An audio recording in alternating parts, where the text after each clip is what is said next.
Hello बच्चों, स्वागत है आप सभी का मेरे अपने YouTube channel Anil commerce academy पर।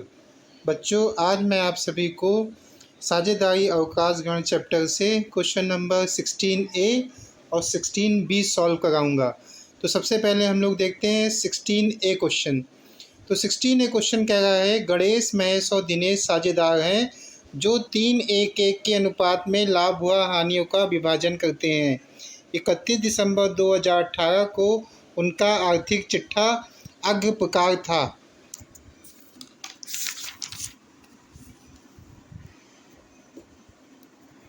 पूंजी खाता गणेश का था 60,000 रुपये, महेश का 40,000 रुपये, दिनेश की पूंजी थी 30,000 रुपये। समान संचय था फर्म में 30,000 रुपये का। विविध परिसंपत्तियाँ थी बच्चों 1,40,000 रुपये की। लाभ हानि खाता दे रखा था आपका 20,000 रुपये का, ठीक है। और नीचे एडजस्टमेंट दे रखी थी, 1 जनवरी 2019 को दिनेश निवृत्त हुआ, यानी रिटायरमेंट उसने लिया है, अवकाश ग्रहण किया है दिनेश ने। यदि कोई संचय लाभ या हानि हो तो इसके लिए आवश्यक जनरल प्रविष्टियाँ कीजिए। गणेश और महेश ने तय किया कि भविष्य में लाभ का विभाजन बराबर बराबर करेंगे। तो सबसे पहले बच्चों हम लोग क्वेश्चन नंबर 16A सॉल्व करते हैं, ठीक है। तो सब इसमें बेटा देखिए, समान संचय दे रखा है। समान संचय दे रखा है कितना? 30,000 रुपये। समान संचय 30,000 रुपये का दे रखा है। तो सबसे पहले ये बटेगा तीनों में।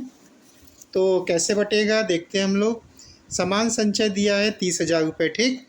अब समान संचय में गणेश का भाग हो जाएगा 30,000 का 3/5। क्यों? क्योंकि रेशियो था 3:1:1, तो इसीलिए 5 नीचे आ गया बेटा। तो 30,000 का 3/5 आएगा 18,000 रुपये।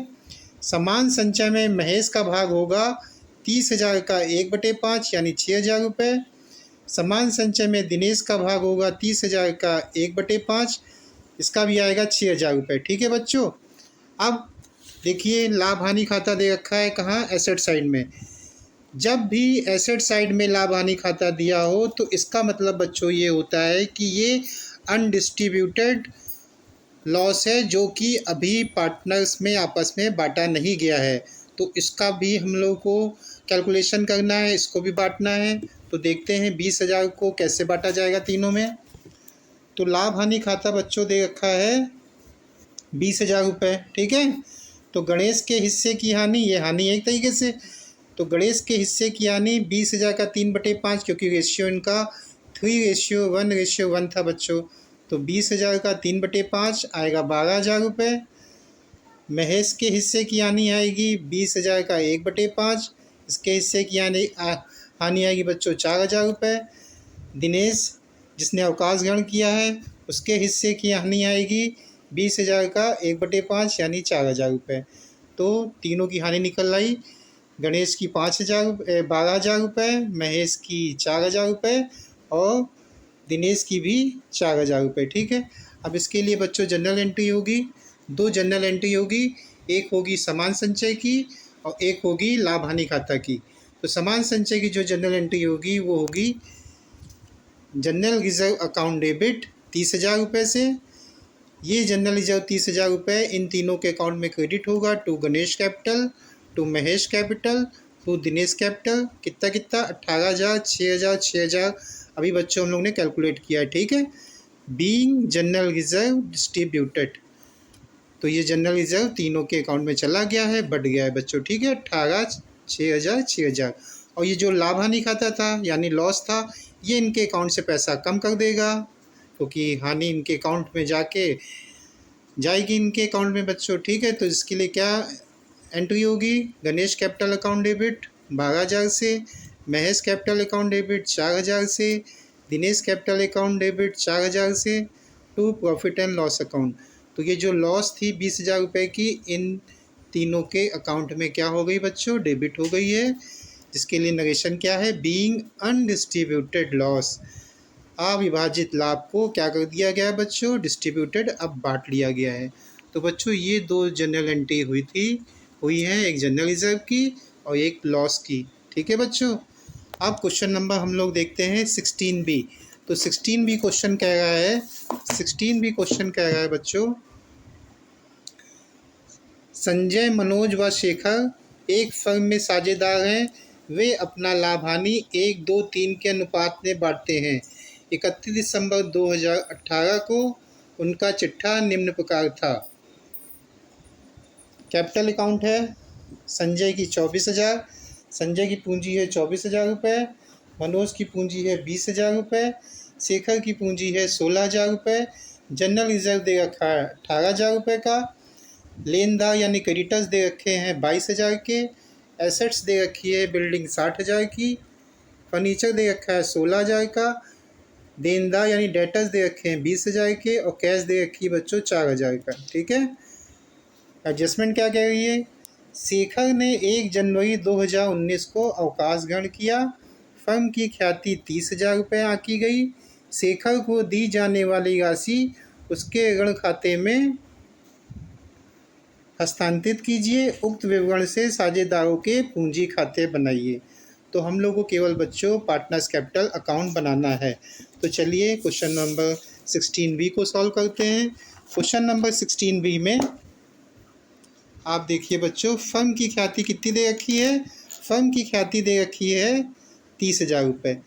फर्म की ख्याति 30,000 रुपये बच्चों कहाँ पे है, ये देखिए फर्म की ख्याति ये दे रखी है, फर्म की ख्याति 30,000 रुपये। ठीक, तो फर्म की ख्याति 30,000 रुपये ये है। तो शेखर के हिस्से की, शेखर कौन, शेखर जा रहे हैं फर्म से अवकाश ग्रहण करके, तो शेखर के हिस्से की ख्याति 30,000 का 3/6, क्योंकि शेखर का हिस्सा था। आप देखेंगे ये है 1, 2, 3 है, तो शेखर जा रहे हैं तो शेखर का हो जाएगा 3/6। ठीक है बच्चों, तो शेखर के हिस्से की ख्याति हम लोग निकालेंगे तो आएगा 30,000 का 3/6 आएगी 15,000 रुपये। अब शेखर चले जाएंगे तो बचेगा कौन, बचेंगे संजय और मनोज। तो gaining ratio of Sanjay and Manoj का बचेगा 1:2। ठीक है, तो इसी गेनिंग रेशियो में वो शेखर को गुडविल देंगे। तो संजय ख्याति के लिए शेखर को देगा 15,000 का 1/3 यानी 5,000 रुपये। मनोज ख्याति के लिए शेखर को देगा 15,000 का 2/3 यानी 10,000 रुपये। ये दोनों लोग गेनिंग रेशियो में शेखर को ख्याति देंगे। ठीक, तो चलिए बच्चों अब हम लोग पार्टनर्स कैपिटल अकाउंट देख लेते हैं। पहले हम लोग देख लेते हैं समान संचय। समान संचय भी बच्चों इसमें 18,000 रुपये का दे रखा है। ये देखिए समान संचय ये दे रखा है आपका कितने का, समान संचय दे रखा है 18,000 रुपये का। ठीक है, तो इसको भी हम लोग बांट लेते हैं। समान संचय दे रखा है 18,000 रुपये का, तो समान संचय में संजय का हिस्सा हो जाएगा 18,000 का 1/6 तो 3,000 रुपये। समान संचय में मनोज का हिस्सा हो जाएगा 18,000 का 2/6 यानी 6,000 रुपये। समान संचय में शेखर का हिस्सा हो जाएगा 18,000 का 3/6 यानी आ जाएगा 9,000, यानी तीनों का जो है हिस्सा निकल आया समान संचय में। तो अब हम लोग बना रहे हैं partners capital account. Partners capital account, तो पार्टनर्स कैपिटल अकाउंट में सबसे पहले तीनों की हम पूंजी ले गए। बाय बैलेंस BD 24,000 संजय की, मनोज की 20,000 और शेखर की 16,000 रुपये। ये जनरल रिजर्व बच्चों जो ऊपर अभी हमने बांटा है ये 3,000 रुपये, 6,000 रुपये मनोज का और शेखर के हिस्से में गया है 9,000 रुपये। ठीक, अभी बाय संजय कैपिटल और बाय मनोज कैपिटल इसलिए आया क्योंकि इन दोनों ने शेखर के अकाउंट में गुडविल का पैसा 5,000 और 10,000 रुपये बच्चों डाला है। ठीक है, और जैसे ही ये 5,000 10,000 देंगे इसके अकाउंट में गुडविल का, तो इनके अकाउंट से पैसा 5,000 और 10,000 देखिए कम हो गया। ठीक है, ये कम हो गया टू शेखर कैपिटल करके। उसके बाद क्या हुआ बच्चों, शेखर जा रहे हैं तो शेखर का जब जोड़ा हमने तो 16 और 9 25, 25 और 5 30, 30 10 40, यानी शेखर अवकाश ग्रहण कर रहे हैं तो उनको टोटल अमाउंट देनी है 40,000 रुपये। तो 40,000 रुपये से शेखर का लोन अकाउंट खुल गया है बच्चों। ठीक है, तो बाकी जो पार्टनर बचे हैं संजय और मोहन, उनका जब हमने कैपिटल जोड़ा तो 27,000 और 26,000 आ गई है। तो यही बैलेंस आप देखिए 27,000 में से जब 5,000 घटाया तो बैलेंस इनका बच गया 22,000। और जब मनोज की पूंजी थी 26,000, 26,000 में ये आपका 10,000 गया है क्योंकि इन्होंने गुडविल का पैसा दिया है शेखर को। तो अब इनके कैपिटल में बैलेंस कितना बचा है? 16,000। तो शेखर के लोन में ट्रांसफ़र हुआ है बच्चों 40,000 और संजय और मनोज के अकाउंट में बैलेंस अब पूंजी का बचा है केवल 22,000 और 16,000।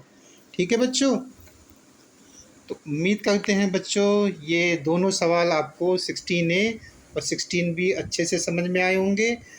अगर ये दोनों सवाल अच्छे से समझ में आए हों तो प्लीज़ मेरे चैनल को सब्सक्राइब, लाइक, शेयर और कमेंट ज़रूर कीजिएगा। मिलते हैं बच्चों नेक्स्ट वीडियो में।